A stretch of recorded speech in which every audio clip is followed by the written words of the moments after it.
আজকে যে বিষয়ে আমরা আপনাদের সঙ্গে কথা বলবো এটা অত্যন্ত গুরুত্বপূর্ণ বিষয়। প্রিয় সাংবাদিক ভাই ও বোনেরা, আসসালামু আলাইকুম। দীর্ঘ প্রায় 16 বছর ফ্যাসিবাদ বিরোধী রক্তঝরা আন্দোলন সংগ্রামের ধারাবাহিকতায় 2024 জুলাই আগস্টের অভূতপূর্ব ছাত্র জনতার গণ অভ্যুত্থানের মধ্য দিয়ে বাংলাদেশের মানুষ ফ্যাসিবাদ মুক্ত হয়।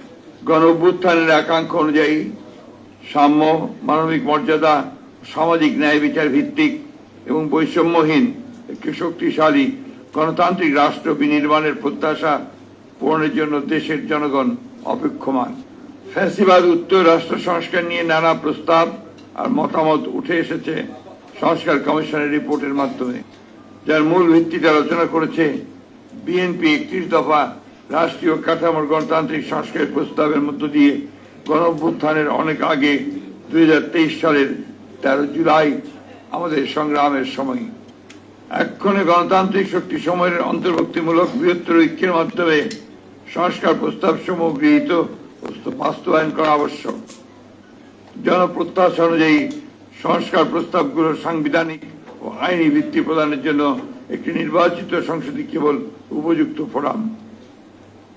বিদ্যমান ফ্যাসিবাদ বিরোধী জাতীয় ঐক্য এই দেশ এবং দেশের মানুষের মূল চালিকা শক্তি। এই ঐক্যকে অক্ষুণ্ণ রেখে এই দেশকে এগিয়ে নিয়ে যেতে হবে, এর কোনো বিকল্প নেই। এই ঐক্যের চর্চাকে আমাদের রাজনৈতিক সংস্কৃতিতে পরিণত করতে হবে। আমরা এমন কোনো পদক্ষেপ নিতে পারি না যাতে করে ফ্যাসিবাদ বিরোধী জাতীয় ঐক্য গণ ঐক্য বিনষ্ট হয় অথবা ফাটল ধরে। সুতরাং অন্তর্বর্তী সরকারকে সর্বোচ্চ নিরপেক্ষতার অবস্থান বজায় রাখতে হবে। কোন মহলকে রাজনৈতিক ফায়দা হাসিলের এজেন্ডা যেন সরকারের কর্মপরিকল্পনার অংশ না হয় সেদিকে সজাগ দৃষ্টি রাখতে হবে। প্রিয় সাংবাদিক বন্ধুগণ, সংস্কারের উদ্দেশ্য হল জনগণের জীবনমানের উন্নয়ন, জনসাধারণ জীবন ও সম্পদের নিরাপত্তা বিধান এবং জবাবদিহিতা ও আইনের শাসন নিশ্চয়তা বিধান করা, সর্বোপরি দেশের স্বাধীনতা সার্বভৌমত্বকে সুরক্ষিত করা। সংস্কার আগে নির্বাচন পরে কিংবা নির্বাচন আগে সংস্কার পরে এই ধরনের অনাবশ্যক বিতর্কের কোনো অবকাশ নেই। যেহেতু সংস্কার কি চলমান প্রক্রিয়া, সংস্কার ও নির্বাচন প্রক্রিয়া দুটোই একসাথে চলতে পারে। রাজনৈতিক দলগুলোর ঐক্যমতের ভিত্তিতে একটি চার্টার অফ রিফর্মস সংস্কার সনদ তৈরি হতেই পারে। নির্বাচিত সরকার পরবর্তীতে যা বাস্তবায়ন করবে। এমত অবস্থায় এখন অন্তর্বর্তী সরকারের মূলত করণীয় হচ্ছে একটি সুষ্ঠু, অবাধ ও গ্রহণযোগ্য নির্বাচন অনুষ্ঠানের লক্ষ্যে ঐক্যমতের ভিত্তিতে প্রয়োজনীয় সংস্কার শেষে দ্রুত একটি অবাধ ও নিরপেক্ষ জাতীয় নির্বাচন অনুষ্ঠানের আয়োজন করা এবং নির্বাচিত সরকারের নিকট দায়িত্ব হস্তান্তর করা। নির্বাচিত সরকার জনগণের কাঙ্ক্ষিত ঐক্যমত্যের সংস্কার সমূহ সম্পন্ন করবে, কেননা জনগণের নিকট দায়বদ্ধ ও ন্যায় বিচার এবং সুশাসন নিশ্চিত করতে অঙ্গীকারবদ্ধ নির্বাচিত সরকারের পক্ষেই গ্রহণযোগ্য সংস্কার সম্পাদন করা সম্ভব।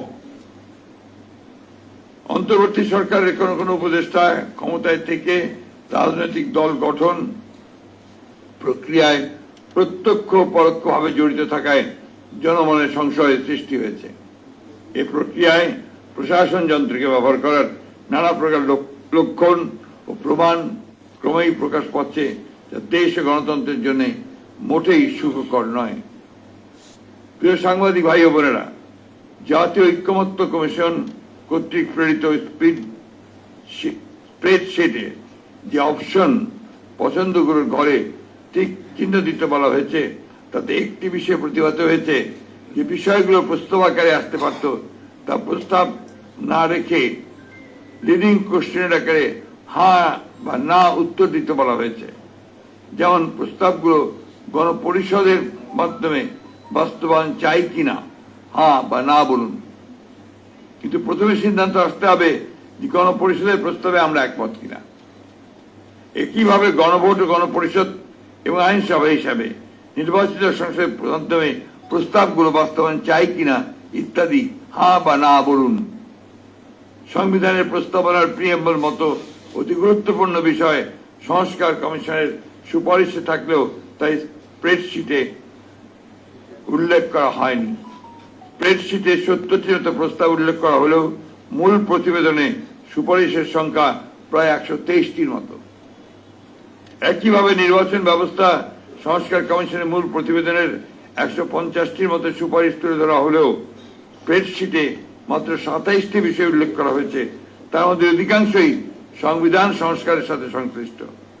তাই আমরা মনে করছি স্প্রেডশিটের সাথে মূল সুপারিশমালার উপর আমাদের মতামত সংযুক্ত করে দিলে বিভ্রান্তি এড়ানো যাবে।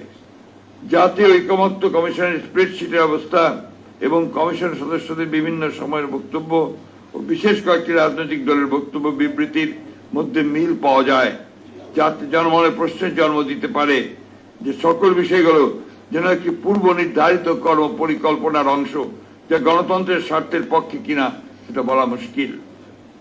সুপারিশমালার সমূহ পর্যালোচনায় প্রতীয়মান হয় যেতে ভবিষ্যতে অনির্বাচিত ব্যক্তিদের রাষ্ট্রীয় দায়িত্বে নিয়োগের অযৌক্তিক প্রচেষ্টা রয়েছে, যা অনভিপ্রেত।